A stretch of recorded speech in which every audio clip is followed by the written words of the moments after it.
I started in the early 2000s. The guys that were teaching me the fraud game were old school hustlers from Delaware and Philly. These guys were brutal on the phone, but they really knew the game.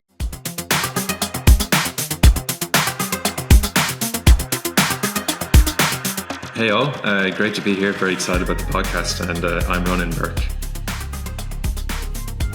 I'll go next. I'm PJ Rojo. I'm Andrew Stone. I'm Brie Valesky, and this is a live recording of Good Question, the podcast about LLMs, AI agents, and ChatGPT prompts for fraud fighters and risk leaders. We are joined by our live digital studio audience today from the About Fraud community, as well as our special guests. First, Andrew, welcome to the podcast. You are a Senior Vice President of Fraud Management at BHG Financial, where you lead a global team dedicated to fraud prevention, AML, BSA compliance, and financial crimes management. You oversee enterprise fraud strategies and collaborate with industry leaders on emerging tech like biometric solutions. And of course, you're a very beloved partner of us at Inscribe. So we are thrilled to have you here today. Thank you so much. Thrilled to be here. And I'm also calling in from Boulder, Colorado today. Great to know. Awesome. Ronan, it's great to have you back on the podcast as well. You are, of course, our co-founder and CEO at Inscribe AI and a frequent guest on Good Question. Yep, it's great to be here. PJ, you're the co-founder of About Fraud, as everyone I'm sure in the audience already knows, as well as a 15-year veteran of the fraud fighting industry. So I'm actually really excited to put you into the panelist seat today and have you on the podcast. I'm delighted to be here. I'm excited to be more of the person being asked the questions. That'll be fun. And I've already botched the first part of the podcast where I waited about 3 seconds to say my name. So off to a good start. It's okay. We'll edit it out of the recording. All yes. right. Welcome to our virtual studio audience. This is our first ever live recording of Good Question. So very grateful to have partnered with the About Fraud team and be here with this wonderful audience. We always love hanging out with the About Fraud community. We'll definitely be at Fraud Fight Club 2025. So see you all next year. For the live recording, as we mentioned, we're going to be using chats. We're going to be using interactive polls. We're going to be asking questions. So we want to hear from the audience, share your opinion, respond to how ChatGPT responds when it's on the call. And we'll also, of course, get the perspectives of our fraud fighters here as well. Finally, we're going to have a swag giveaway at the end. That's right. For anyone who stays until the end of the episode, Steph from our team, who is in the chat right now, will share a form that you can fill it out in order to receive your very own Fraud Fighter t-shirt. You can see that Ronan's wearing it right now. It's a really cool t-shirt. And we'll send you as many of them as you like. And all you have to do is just be one of the first 25 people to fill out the form. Okay, that's enough of an intro. Let's jump right in. The good question we're going to explore today is, can AI agents effectively fight fraud?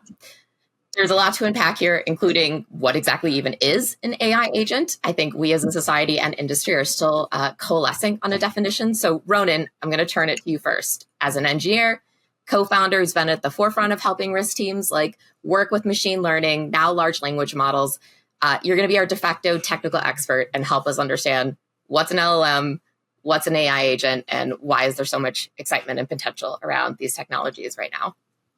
Yep, certainly a good question. And it's one that I've been thinking about for the past couple of years. And, in the past year in particular on this definition of what an agent is. But yeah, just going back to the underpinning technology behind all of this, it is the LLM. A lot of us have likely had experience with ChatGPT, which the underlying LLM of that has been the G series of 3 and 4 and 4.0 now. And really what that is a machine learning model trained on a vast quantity of data. And, it has the ability to kind of probabilistically predict what the next word or letter in a sequence should be.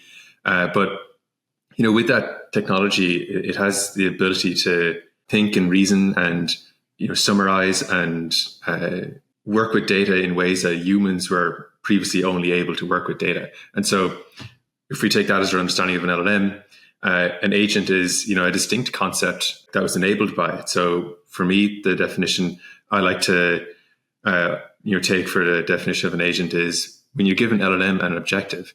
For example, you can prompt an LLM telling it it's a fraud analyst, and your job is to detect fraud and look at X, Y, Z vectors. And in order to do that in a kind of a software system, you give it the objective, but you also give it access to data and tooling. And that data and tooling can be, underlying models such as a parsing model, a document forensics model, a classifying model, or it could be external vendors that you use elsewhere. Or another way to think about this, you can give these LLMs the same access to the tooling and data that your operations teams have access to today. And then the final characteristics of what makes it an agent is some ability to perform multiple steps. So when you talk to ChatGPT and ask it a question, it's just like one question, one step. But these agents can have a series of actions and a series of prompts going to these LLMs. And then finally, is this characteristic of self-improvement or feedback loops. So these agents can improve themselves over time. So, that's what I take as the best definition that we've heard and learned for an agent. And it, promises to deliver impact that we've never really seen before in the software industry.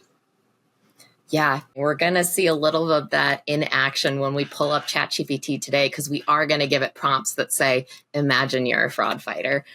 So I'm excited to have everyone get a chance to look at that up close.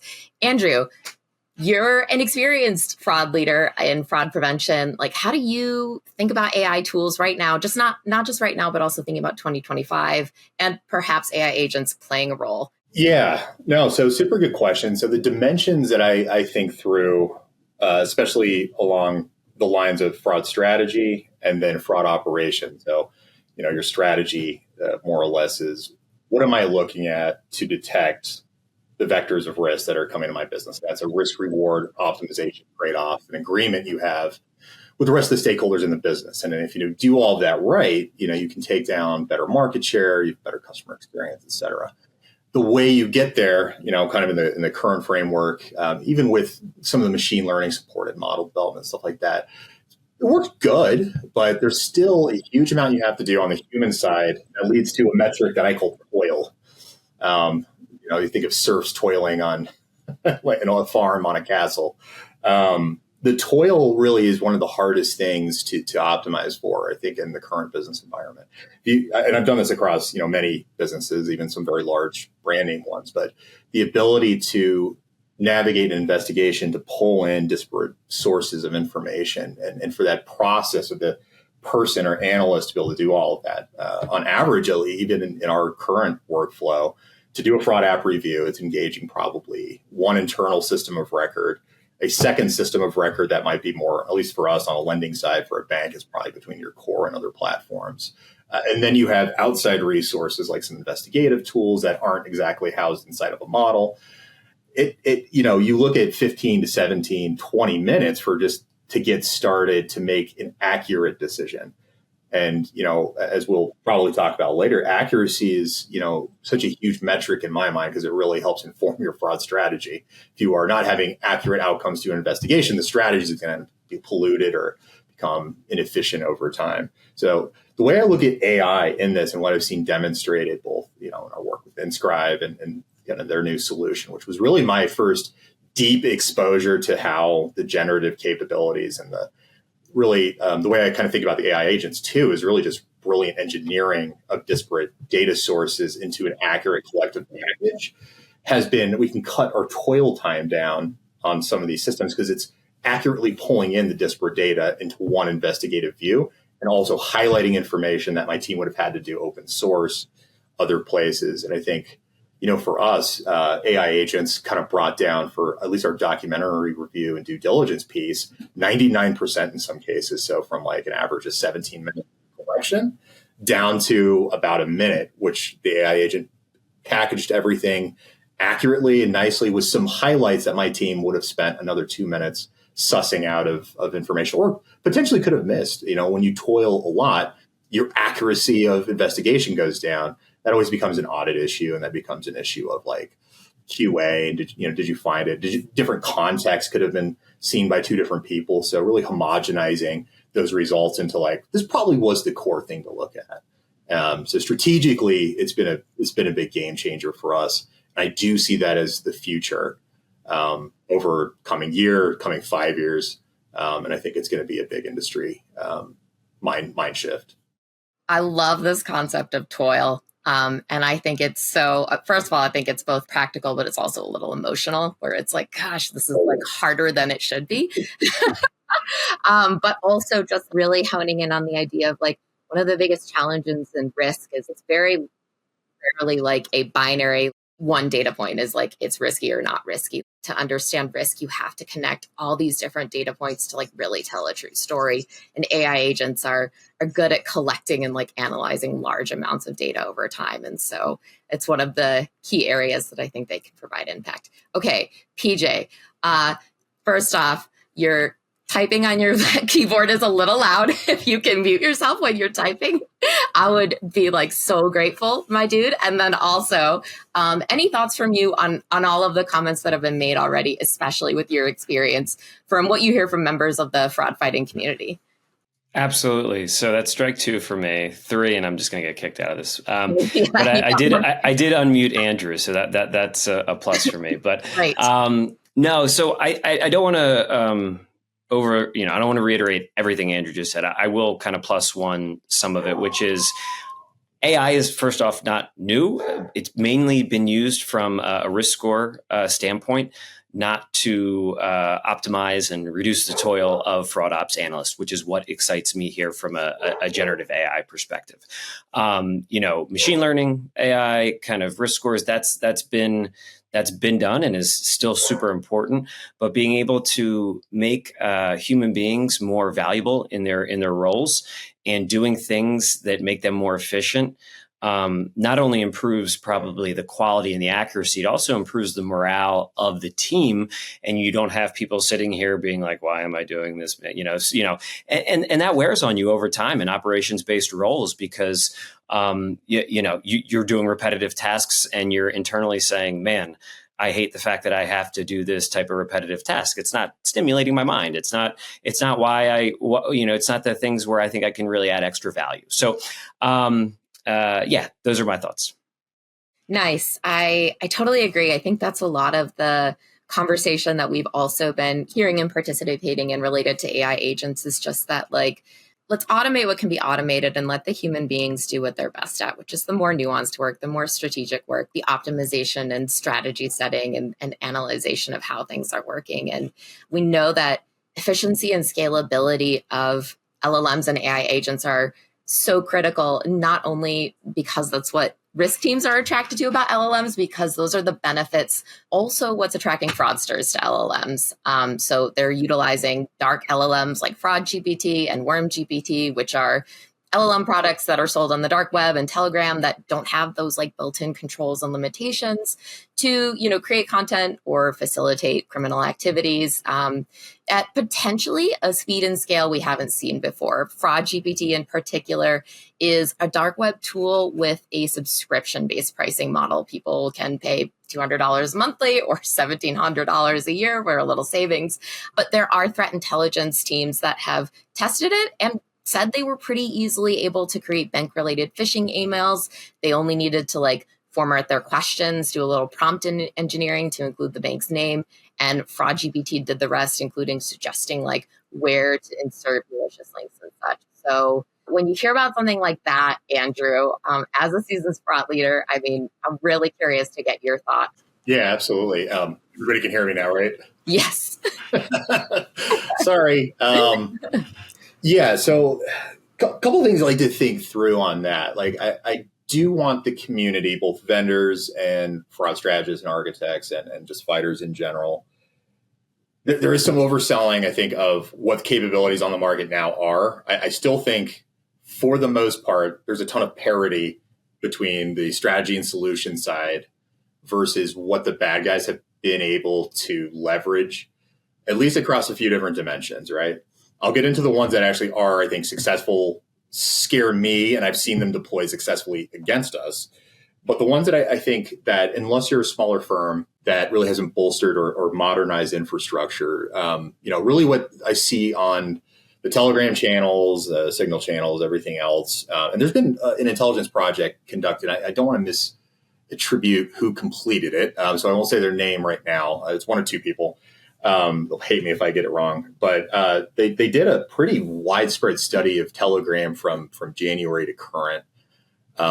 a lot of the exploits were kind of meandering, a little unfocused, but really chat prompts to generate fake documents, synthesize fake documents. I think there is still a lot of parity in detecting those. If you are a firm that is not using capable biometrics, document detection, like our friends at Inscribe here, you are exposed. Like those things can be relatively convincing, but they do fall apart, I think, with most modern defenses.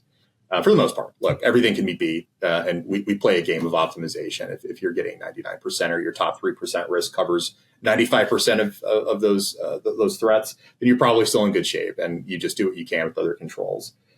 Where I have seen some of this with more capable adversaries, it is largely on bot design. And again, it's one of the things that I don't think everybody's capable. I don't think it's fully democratized yet. But, we had a threat actor, and I'll cover from a high level. I don't know how much I want to get into specifically, but, our credit card program front end got targeted by a really sophisticated automated attack. They had the thing tested and timed out, so it didn't trigger a lot of alarms. If you look at our strategy score curve, they came in just right below almost all of it. We had a very capable solution to tackle device and ID, beat that. They had loaded this thing with hundreds of resold identities from people that repatriated back to original country. So all the IDs were clean with correct phone numbers, prior use. Damn thing beat us like on all vectors. It was entirely automated. The threat actors then let a few of these things just lay dormant. Well, we caught wind of it, pretty quickly. We got about 90% of them closed out before they could cause harm. But that was the most rapid, most sophisticated attack I had seen in a while from a very capable threat actor group. Minimized our losses, but that wasn't going to be true for everybody. We just happened to have something slow in one of our backend processes that saw some of it come in. So we got lucky, and that's not a game I like to play. So I do think that is an area of concern for me, is that as those types of things move from tip of the spear threat actors to the more democratized, single operator threat people, or even just street, the average street gang type fraud that we're starting to see really in droves in the large metros, those are going to be a problem because it doesn't take a lot of code knowledge if you can use an LLM to get you there, and how it does all the switching on agent profiles in your web browser and all that. All that can now be built, and all the web scraping capabilities. And that's what's giving me a little bit of pause right now in terms of what's going to happen. But the second, probably biggest dimension that we're seeing in real time right now is being able to use this stuff as foreign threat actors targeted against maybe Western victims for scams. And that's now a $72 billion industry across the globe. And that's impacting all sorts of consumers and businesses, pig butchering scams, et cetera. I mean, at BHG, or even lending, we're seeing it 3-4 times a week to very high degrees. We have rules to catch it, and we've been very successful. But these people are already in the mix and have already taken losses by the time we get to them. So it's disconcerting. It's very painful. I think that's where AI has really been successful for some people. Yeah, I mean, that second point, and going after Andrew's tough because he makes a lot of good points. So the scams one, though, right? That's where I see it the most. I mean, and it's not surprising. A lot of scams are kind of operationally driven, which is what we can get a lot of value with on the operations fraud fighting side. But as far as coming up with a message, delivering it kind of at scale in some sequential order, and kind of automating that. Obviously, when you get into the deep fakes and and things like that, that's even more scary. I think that is more tip of spear. But I think scams and manipulating the individual to take some desired action is where a lot of it, actually most of it, I would say that I'm seeing. But it's also good to look at that and then see again what can we practically do with generative AI from a fraud prevention standpoint. And I do think the operations, the AI agents, is an interesting area, and not just saying, this is the first time we've ever seen AI. No, we've used AI before, but how do we use LLMs and generative AI, and where can you actually get movement, and not just say, we'll do it too, and not really understand the use case as well. So that's where this is interesting for me. Yeah, I mean, it's so interesting. I think for me, between what Andrew and PJ said, 3 questions come to mind. One, can existing systems and methods effectively catch some of this Gen AI created fraud. Like, I think it won't catch everything, but it might catch a sufficient amount, or it might catch, not enough, and then people need to respond to it. I think the second question is, how much will Gen AI help the fraudsters? PJ, as you're kind of mentioning, it can just help them operationally scale. It might not be creating, entirely fake and believable identities, but it could help them search the web for fake identities and details that they can steal. Or it could, scalably create tons of phishing emails for them and send them for them. So the extent to which it's going to help fraudsters and the extent to which those fraudsters are going to adopt it is going to be interesting. And I think what might happen as well is, everybody in kind of all types of domains now, where we're using AI in a lot of areas where it's hard to even know if it is AI. If you're writing an email, it'll give you a suggestion, for the next couple of words, or, if you're using Google Docs or Notion or Slack and these types of tools. And so it's just going to be infused in everything. And so the line is going to be blurred as to, is this generative AI created or not? And then finally, the last question then is, and it's kind of related to the second point, is when you do get an AI generated application, I'm not sure yet if it'll look too different from a real non-Gen AI application. So in terms of how much of an issue this is today, some of it could just be categorized as just like normal fraud, but it could actually be somewhat assisted by AI today. So, it's just very difficult unless you're the fraudster or have researched the fraud group to understand what their techniques are, because the outputs might be very convincing. But yeah, lots of questions, more questions than answers, but I think that's what makes it a very kind of important topic for the fraud industry to consider now. No, I think he's right. I think scaling capabilities in unexpected ways is always something that has gotten all of us upside down at one point in time or another. No matter how good your program is, the water always finds the hole, and then you're like, I should have thought about that. And then you find a solution, you fix it, but you still have to answer to the man when you have a slight miss on a month. Yeah. And something that Andrew mentioned actually really resonated. It's just fraud is an optimization game. And one thing I like to think about it as well, a similar phrase, it's fraud teams generally aim to minimize fraud, not try to eliminate it completely. It's a very different task, because you need to consider the customer friction, the cost associated with it as well. So, every moment in time, fraud teams do their best. I did want to say too, I leave an Easter egg in every one of my outgoing emails to my team that has at least one spelling error, so they know I've not been taken over or replaced by an AI agent.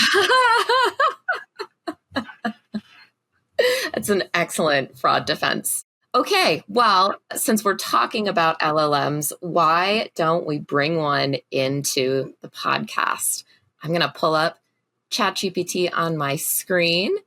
As interesting as it is to talk about this technology, when we at Inscribe work with our customers, we always like to start with their priorities, their metrics, and their pain points. So that's where I would love to start with our audience here. And we're also going to see what ChatGPT thinks about these questions as well. So fraud fighters in the chat, I want to hear, what is your biggest priority going into 2025? Like, what keeps you up at night as you're planning for the future? Give us your answers in the chat. I'm also going to drop it into ChatGPT. I'm going to tell it, imagine you are a frontline fraud fighter. What keeps you up at night right now? And then Andrew, I would love to hear what's keeping you up at night right now, and see if any of the answers that we're seeing from ChatGPT align with some of your thought processes. This looks to be fairly commensurate with all of the things I've written up for our board. So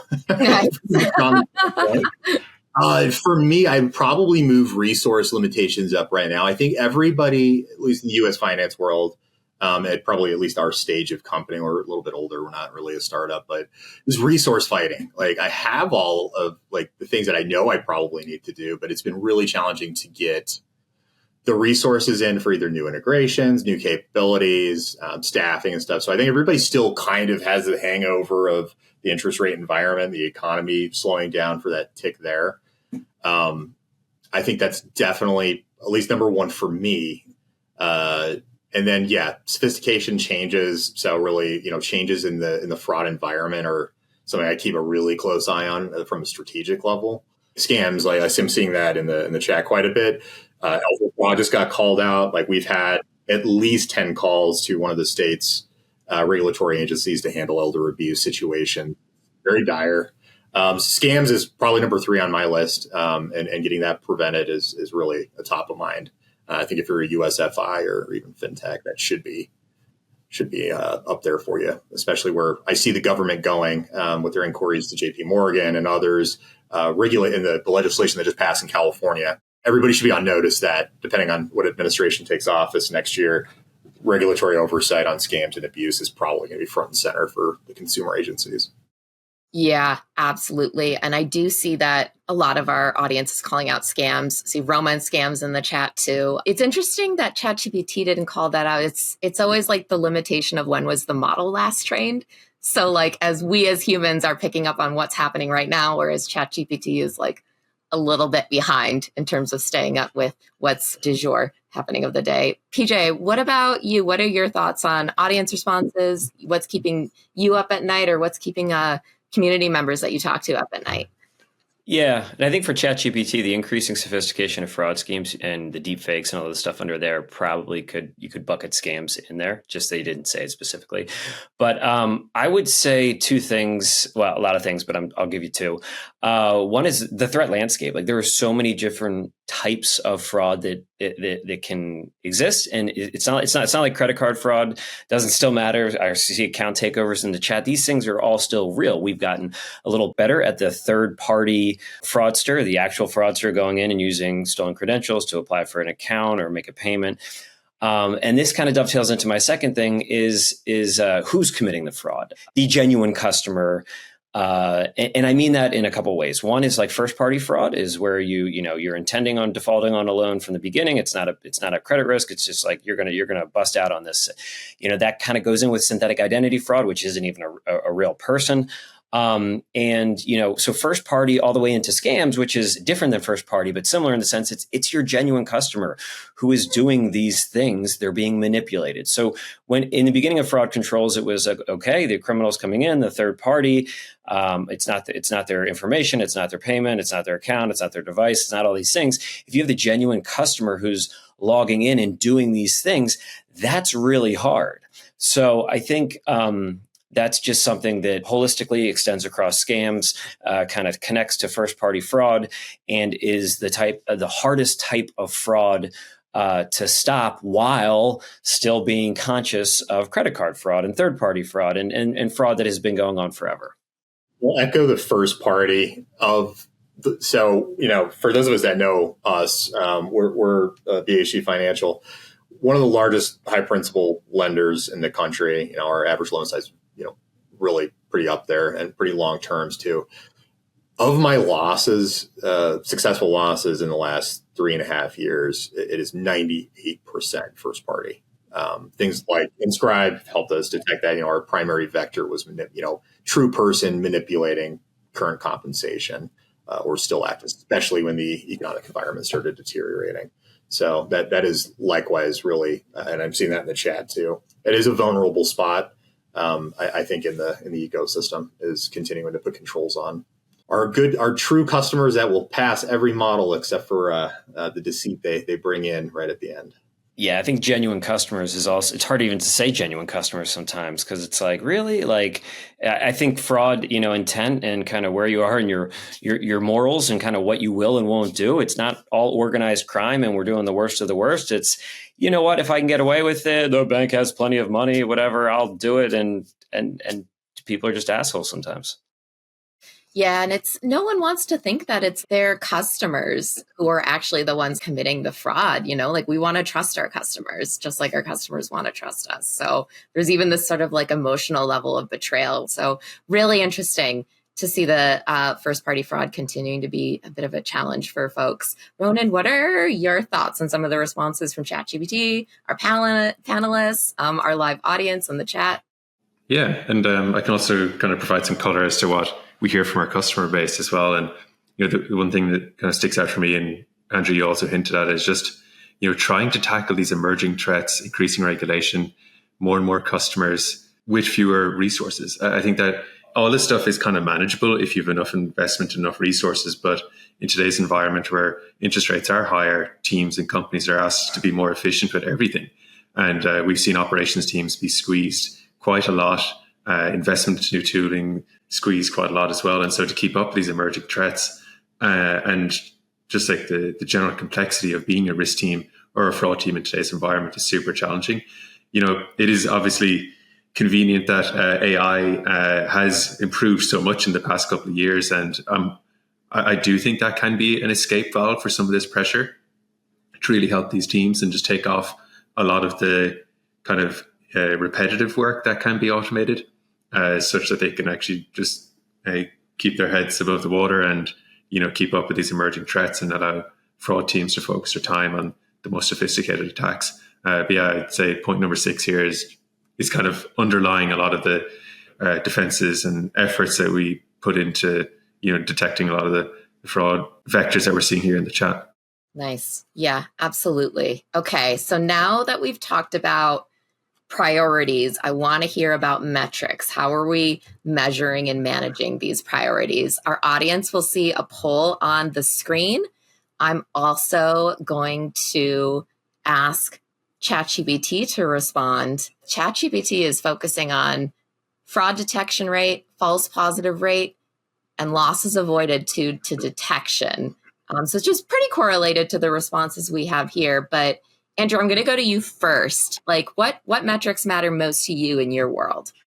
I feel like everybody's going to have a fairly similar response on their top 3 because it's really all of our scorecards pretty much look like this. But for us, obviously, loss prevented is probably our top. Conversion rate is really high because that's really your counterbalance and optimization point. Fraud prevention ROI is an interesting one. It really depends on the scale of your operation and what your margin is on your product. So that one does go in there. Accuracy for me, if I actually were to just answer with one, is probably where I over-optimize for in some ways, and I try to overfit. Because to me, if you have really accurate scaled systems, a lot of these other things end up falling in line kind of on their own to some extent.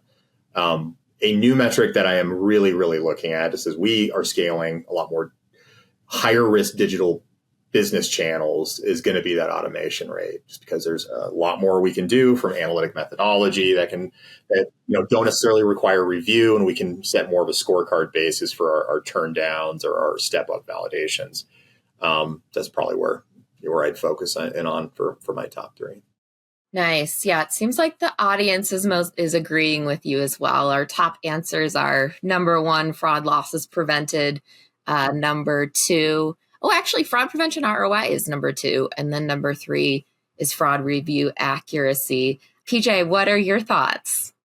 Yeah, I think I would say the top 3 are kind of things you regularly measure and show the value. But I think if talking about value, fraud prevention ROI is, like the margin, but also, it does need to exist, and not just from a cost and basis points, but from a reputational standpoint.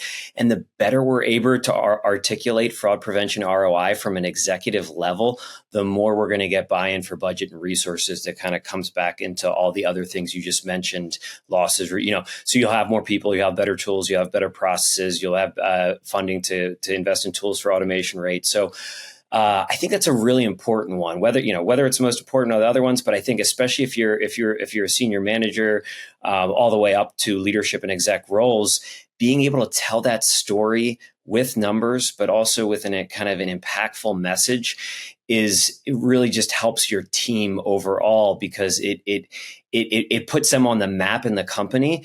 And I think fraud teams have had a PR issue for a really long time, and some leaders are really, really good at getting the buy-in, and so I'll go with that one. Oh, I love that. Just really like utilizing storytelling to help not just exec level stakeholders, but an entire organization and the broader community understand like how valuable all of these efforts are.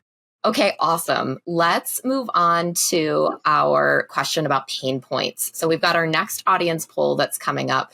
I want to hear about highly manual processes that are affecting your day-to-day workflows. So what is the most manual or time-consuming part of your fraud review process? And again, please select no more than 3 here. Really curious to see what areas are causing toil, as we might say right now.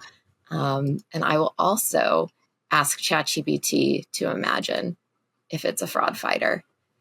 Ronan, I actually skipped you for the last response. So I'm going to go to you first, looking at what we see from ChatGPT. I'm going to take a peek at the poll. What are your thoughts here? Yeah, this is like super interesting. At Inscribe, we have a suite of models and we have agents now, and we deliver these. We're on the solution provider side, so we talk to customers about these pain points every day. And so yeah, your ChatGPT is saying reaching out to customers, manually reviewing documents, and then communicating back and forth. What kind of sticks out for me here is, and we often hear it over and over again, is just a customer gives you a set of documents, but they send you a document that doesn't meet certain requirements, and you need to go back to the customer saying, "Hey, could you actually provide X, Y, Z instead?"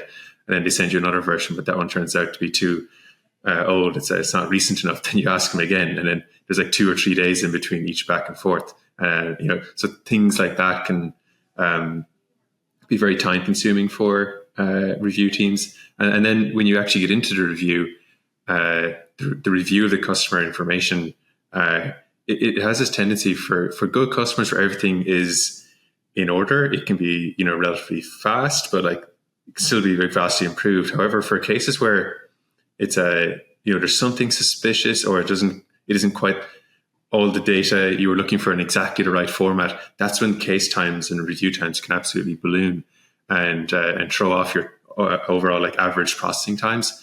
And what we've been seeing in recent quarters is just more companies kind of accepting customers from more different types of channels, more geographies, more product types, and that just increases the complexity and variability of the data coming in. And so, yeah, that's what I've been seeing with our customers. Nice. Yeah, it's interesting. I'm looking at the poll right now, and it does look like the top answer was reviewing transactions, which is interesting. But then the other two were collecting documentation, and then a tie between initial inquiry handling, analyzing digital behavior to see if there's anything suspicious there. Andrew, how would you answer this question? Those top ones are exactly my experience. It's collection from external parties is our largest toil and churn point for customers. It's like anytime we have to make a request that has to go outbound, it's time spent on phone, it's time spent explaining, it's time spent building trust with an external customer. So anytime you're doing that, then closely followed by when I receive things back, even if we have tools to analyze it, there's still components, especially anything transactional based. Many of us have regulatory obligations that when we get some of those documents, we also have to analyze what was received for issues. Those are quite time consuming.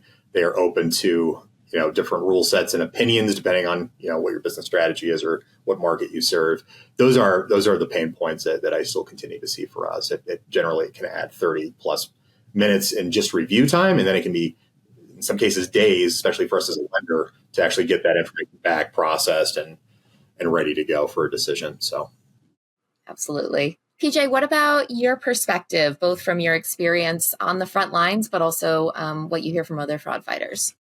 Yeah, so I think this is very use case dependent too. If you're at onboarding, they're applying for an account and you need to acquire all this documentation versus reviewing a transaction, which probably should go a little bit quicker. So my experience is more with reviewing transactions, but still when you're doing that, you need to build the case. You need to I used to have to go to like a million different tabs, open source information, search the email and face. So it's all of those things that are building the case. And that could be really in any of those use cases. So sometimes it involves using the customer. That adds more time. Getting documentation from them. We would always have to we would do customer calls as well to ask them some verification questions and go through that process. So I think to distill it down, whether it's transaction monitoring or not, it's building that case and having to go to a million different places to get that information, verify it's accurate, verify that you're, we would free type all the stuff into the disk thing, and that is from a quality control standpoint. You don't want people just being like fraud, not like give me some reasons about what the heck you were thinking. So I think it's those things. Yeah. Yep. That makes total sense. Okay. Well, man, I feel like we could talk all day, but I got to keep us to a schedule and I want to respect our audience's time. So for our penultimate which means second to last, question. We're going to get a little vulnerable and maybe even a little emotional because advancements in technology always change the nature of our work. But will they take away our jobs? I personally think if you're feeling uncomfortable or even a little scared, that's totally natural and valid. Changes sometimes like that. LLMs are impacting almost every industry right now. It's been a huge adjustment for me professionally, even just as a marketer. So I'm really curious to hear from everyone else how you're feeling. PJ launched the poll already. I'm going to drop the question into ChatGPT. Are you concerned about AI automating your job? And then PJ, I'm just going to turn it right back to you. How would you respond here? Yeah. I think my initial reaction is no. And then I have somewhat creep into my head. So the no is because I don't see any time in the near future where technology or AI or generative AI will be able to just be turn it on, set it and forget it, and we're done. I just don't see it. The human element is so important to not just investigate and put context and do all the things the human brain can do around these decisions, because it's so not black and white that you do need people using that type of reasoning that I don't see being programmed into a machine. That being said, the somewhat probably comes for the distant future that I don't know about, things that I don't, but I think the no is comforting because it's we're thinking near term. I'm talking like 5-10 years down the line. I'm not talking 30 or 40. And so I think the human element is so valuable that it's nothing to worry about for, if anything, for a while. But it's also human nature to worry about those things because, your job and your career is obviously one of the most important things in your life. So if there's any little threat to it, you're like, you tense up, right? So, yeah. Yes, I completely agree. And it's interesting as ChatGPT is actually almost replicating exactly what you just said. It's saying somewhat, AI can greatly enhance fraud detection by automating repetitive tasks, analyzing large volumes of data, all of the benefits that we captured. But then it's highlighting, complex cases, edge cases, nuance. That's still always going to need that human intuition and expertise when making those final decisions. So even ChatGPT is saying AI can automate many parts. I mean, okay, let's be clear. ChatGPT is probably biased. But it's interesting that it did come in a similar place as you just mentioned, where it's like, yes, it can do the tedious, rote, repetitive tasks, but like we always need that human nuance and intelligence and that judgment. But Andrew, what's your take?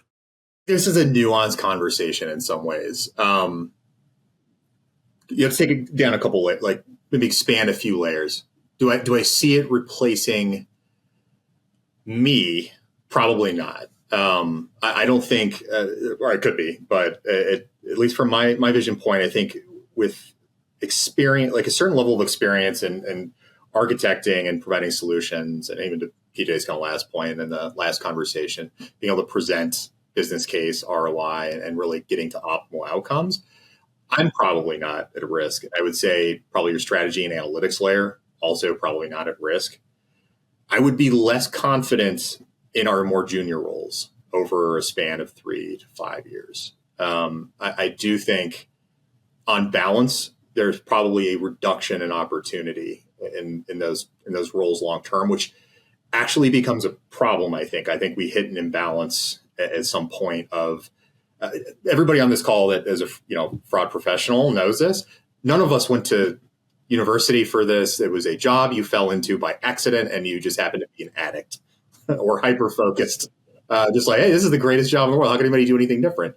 That's been my story for 20 years. And I see when I have brought on new people, or we've brought on people from the outside over the years, and just watching like that seed grow. That's the one thing I'm a little terrified about losing when I go and argue to the board. Like, I still need to bring people on, but it's the difference that I think we're going to all have to think through is what that junior level role is going to look different over the next half decade. And I think there's going to be some optimization and training points on assistive technology, accessible learning, and how to make that person in the new world. Because I started in the early 2000s. The guys that were teaching me the fraud game were old school hustlers from Delaware, like in Philly. Like, these guys were brutal on the phone, but they really knew the game. And that was like an amazing thing to learn. Some of these learnings now going to be different. Like the things I have to teach the next generation of fraud analyst is how to use and how to think innovatively with optimizing systems is probably going to be a lot more of it, while also curating the human intuition side. This is a human versus human game, at least for now. There is probably going to be something Ray Kurzweil singularity level coming for us at some point that I don't relish. But yeah, I probably agree. It's probably a somewhat for me, both on a slight personal level and then on more the base of my pyramid for experience. And I do worry that all of us need to start educating and preparing for the next world change across this dimension. And I think fraud becomes very different over the next decade, both in the capabilities of our adversaries and the solutions we build to parity or above on the vendor side. And I think that's where we all have to focus a lot of attention. Yeah, absolutely. I love how you highlighted the importance of like adaptation, but also knowledge sharing and education. I think a lot of industries are going through this right now, even in like the marketing industry, just being a writer alone.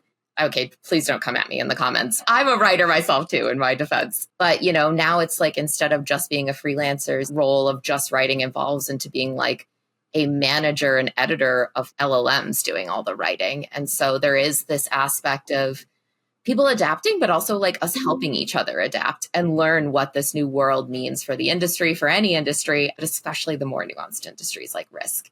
Okay, Ronan, I'm going to go to you for comment, and then we're going to go to our last question because we're running out of time. Quick, I think it will change the nature of these roles. I think it will be more on the augmentation side for the short term, but like long term, it'll change the nature of the roles. And Brie, as you're alluding to, I think there might be a future where every IC can become a manager, but a manager of AI agents.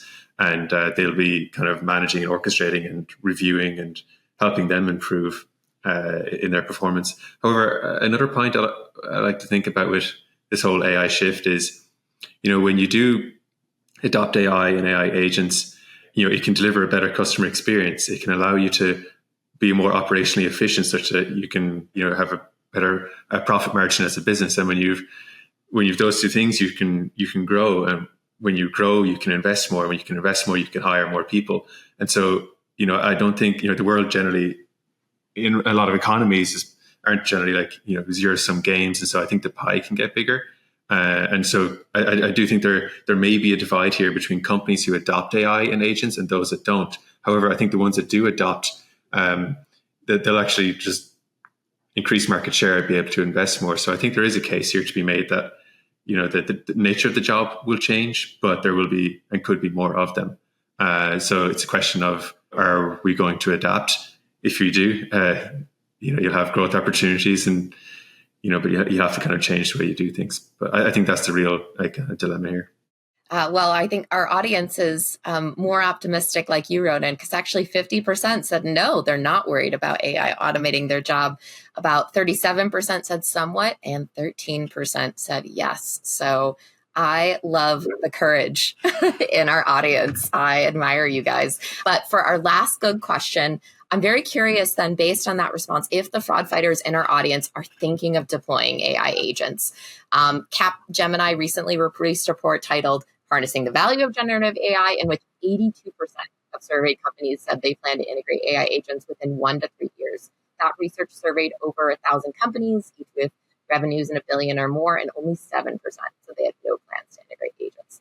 So, of course, those stats apply broadly to companies across all industries, but, really curious to hear what our fraud fighters think about this, because risk is a highly specialized field. So what ChatGPT is telling us is that if it were a fraud fighter or risk leader, it's saying I would plan to deploy an AI agent within 1 year, given the rapid advancements in AI and its potential to streamline operations. Again, by now, since we've been talking about fraud and ChatGPT might be a little bit biased, it might be adapting the conversation we've had so far.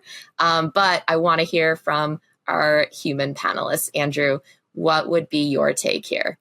Yeah, I think we're probably actually right within that 1 year mark, though dependent on some of the prior questions on resource availability. But one year to 2 years would be my target. I think, again, to give kind of a nuanced and balanced response here, I think where everybody on this call, depending on their industry, geolocation, and the country's legislation, I think compliance is a really challenging piece to this. Anybody that has to comply with GDPR and other more complex privacy regimes and any of the model governance stuff. Like, I think all of the AI solutions coming to market, being brought to bear, are going to have to focus a ton on reduction of black box effect. And I think it's going to take a year or two to really get regulators understanding what this is, how it can be deployed, that it's successful, that it does not have a bias or hallucination tendency. Again, accuracy is really your best explainability characteristic. If you're at something that has low error, potentially either at par or above human, I think that argument gets better over time. So I think a lot of us are probably in the yes soon, but every vendor in this space is going to have to be very detailed on audit trail, explainability, and being able to create closed loops for their own AI systems that are not interconnected or graphed on a consortium basis with others, where that information could be extracted. And those are, great leaps that I know Ronan has worked on, because how we got ours through compliance, and a lot of comfort built there. So I think it's going to be a challenge everybody else brings up, though. Be quick, and that's hard for me. So I think ABC, probably living in ABC is where I would be, but E is totally understandable. Like, you want to learn more, and if you're not ready within this year and you need more to learn based off of the specific situations, everyone has unique environments and on when they can do this, but just be open to learning about it, I think, is probably the most important takeaway. If you get past 5 years, if you never want to do it, I think that's probably less of a place that I would be living, but just being open to learn about it is the most important thing. And then whatever that time period is, just keep progressing forward, and don't just shut it down or don't be too walled off, because it's new. It's a new concept. I really love that. That was, one of the popular answers here. And it's always difficult, from what I read, to kind of know what kind of tech shift and the magnitude of it is when you're in the moment. When you look back at the personal computer era or the internet era, a few years before they became mainstream, it was actually hard to know if this thing was going to be big or not. But for those who act on it early, and are ahead of the trend, they reap a ton of reward. But I think we're just before mainstream here with AI agents. And I think, if you can just educate your organization, educate yourself on what they can do and what they can mean for your organization, I think that's a great thing to do. And, I think from what we've seen in terms of the adoption of services like ChatGPT, the power of these LLMs, this is the next big shift after the personal computer and internet. And so, I think it's going to be a very core part of all of our lives and across many different industries. Absolutely. Do we have time for a lightning round question, PJ, or should we wrap it up? Hang on if you want to get some free stuff. If you need to jump, totally get it. Feel free to leave. Yes. Okay. Lightning round question then. This is also our swag giveaway. So as promised, Steph in the chat is going to drop a link to a SurveyMonkey form. Fill that form out and you will receive your Fraud Fighter t-shirt within the next couple of weeks. We'll send you a confirmation email and tracking link. Thank you so much to everyone who joined today. We're going to say goodbye to ChatGPT and go with our final question of the day.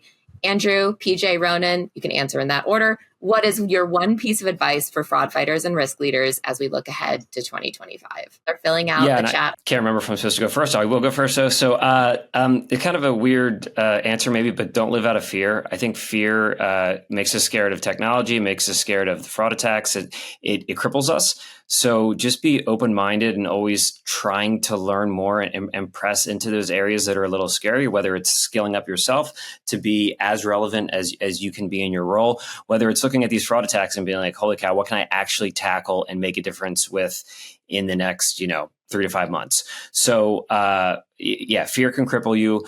You have an awesome community supporting you. And the best thing is you're in an industry that is never going away. So you can, it's up to you how you kind of define that future and how you stay on top of your knowledge acquisition. You actually covered a lot of what I was going to say. I really think the next several years, I think everybody has to just be open. I think really engage with the solution and the vendor community. I think we are all fighting the same war, and we have for many years. we have to just keep building this stuff together. So, I mean, be open to partnerships, be open to conversations, be open to sharing information, where applicable and where able. And yeah, I think there's so much coming, change wise. That's both exciting and scary, as kind of PJ mentioned, that I think we all just have to be open to and just be ready for. But I've been very impressed with what I've been seeing coming from the industry lately, and honestly, how much we've all been coming together a lot more than I've seen in the last 20 years, especially since pandemic. So yeah, let's just keep doing that, keep focusing on the future, and let's keep winning. Yeah, awesome. I just say adapting and evolving. Pretty much what PJ and Andrew said. I think there's a lot of change that's going to occur in the world in general with AI agents, and bringing that to your own particular work context will be a kind of a necessary part of that. Thank you, everyone, for tuning in today. Seriously, what a pleasure to hear from all of you in the chat and in the polls. You really helped enrich the session. Thank you, Andrew, PJ, Ronan. We hope everyone laughed a little bit and learned a lot, and we'll see you next time. Cheers, everyone. All right. Thank you all so much. Thanks all.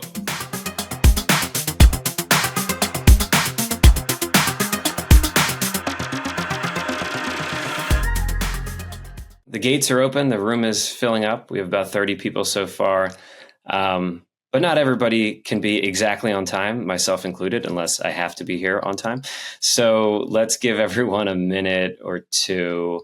PJ, where are you tuning in from today? It zipped right by, but Atlanta, Georgia. But my qualifier is a Philadelphia sports fan. Very important. And wow. Yes. Wow. Okay. I get that. I see Patrick Lord in the chat. Hey, Patrick. He's tuning in from Detroit, and I am also originally from Detroit. So since you kicked off the trend, I need to clarify that I am a Tigers fan. Yes. And no rivalry there. So go Tigers. It's a good story. Go Phils, Red October. Andrew, way to go. Bonus points.